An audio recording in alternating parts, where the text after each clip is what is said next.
Hello, my name is Kyle, and this is Milestone 5 of my level in Fallout 4 based on Lizzie Borden's house. Yeah, one more week to go, so finishing things up.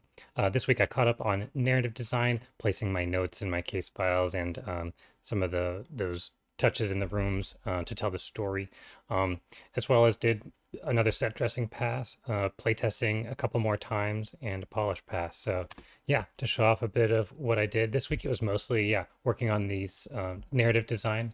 So I added in a bunch of my own objects and duplicated them, and then we're able to tell a story with that. So for instance, the shed out back, we have the Borden shed door, which I created, which has its own key, the shed key, which is found in the father's dresser, which is locked up here and named as well, the Borden's dresser, Andrew Borden's dresser.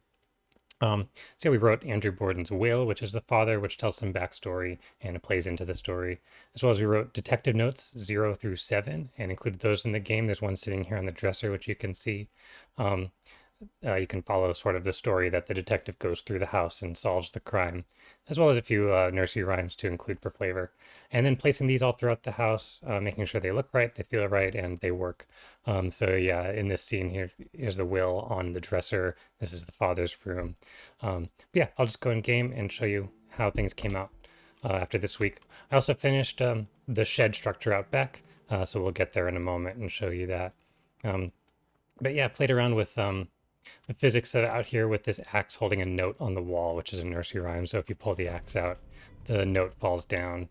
Um, and yeah, it's a classic nursery rhyme. There's a couple parts to it later around the house that kind of tell the story of what happened here.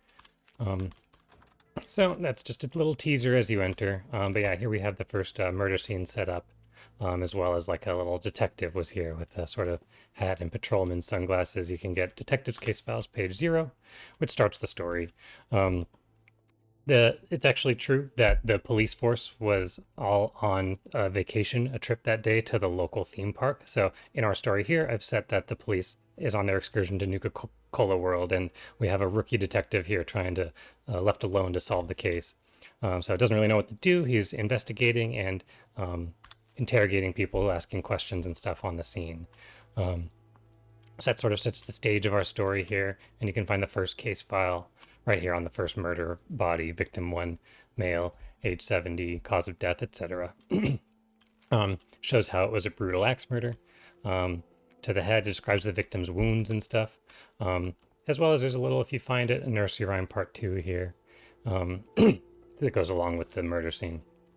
So yep, the player can continue on here, and the next case file they'll find is here on the stairs, which sort of describes them finding the second murder scene and the second body, which was discovered by walking up the stairs, and at eye level, they could see it through to the bedroom.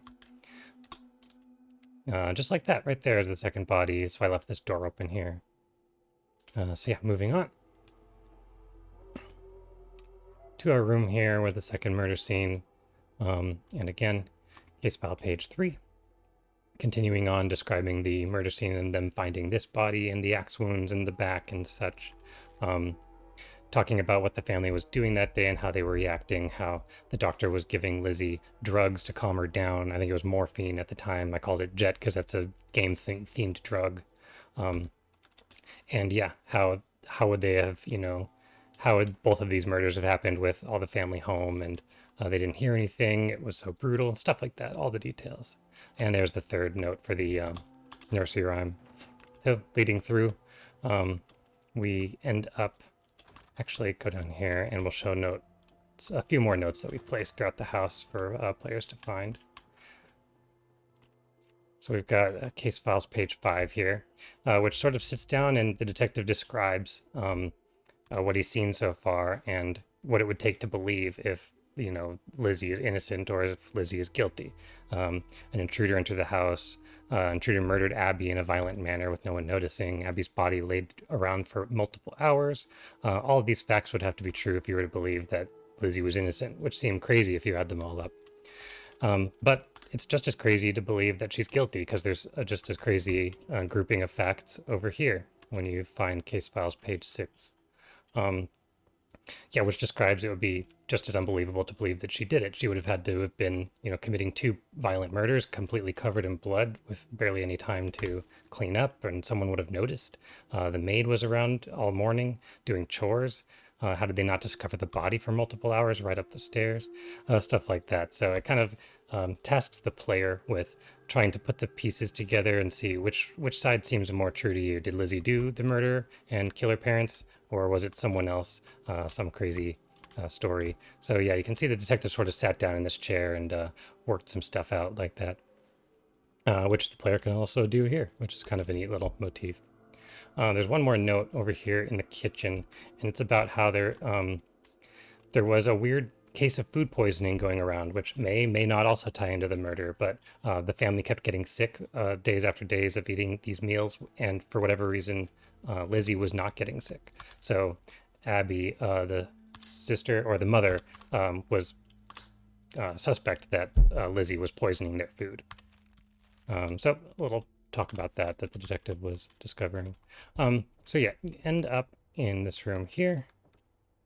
Page 7, the last page of the case files, he puts down a full timeline of events. So this really lays out the day for the player and understanding everything that's happened. Maybe if they haven't caught every note, this explains the whole scene of the day, so they can sit here and put the rest of the murder pieces together. And the last piece of evidence included here is Andrew Borden's will.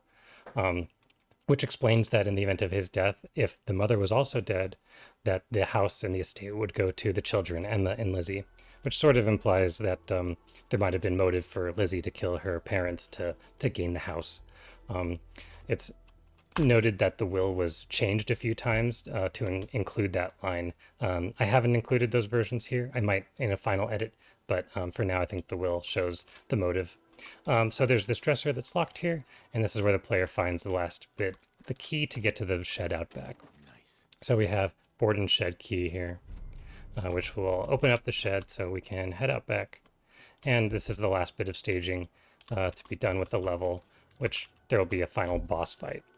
But just to show the work I've done out here, added a little bit of set dressing around the house and other places as well. That's it. But yep, out here we have finished this shed area, which I ended up just deleting what was here and building sort of my own whole thing. But yep, Borden shed, unlock, Borden shed key. So we have the key and we're able to unlock. So this is where there will be a ghoul waiting for the player, as well as the dead sheriff, because the interrogation was happening out here if you follow the story. And yeah, you'll find a grouping of Lizzie's items and objects as well. But that will be the whole level, and that completes the narrative of it. So yeah, excited to finish it out, but it's coming together. Thank you for watching. Bye.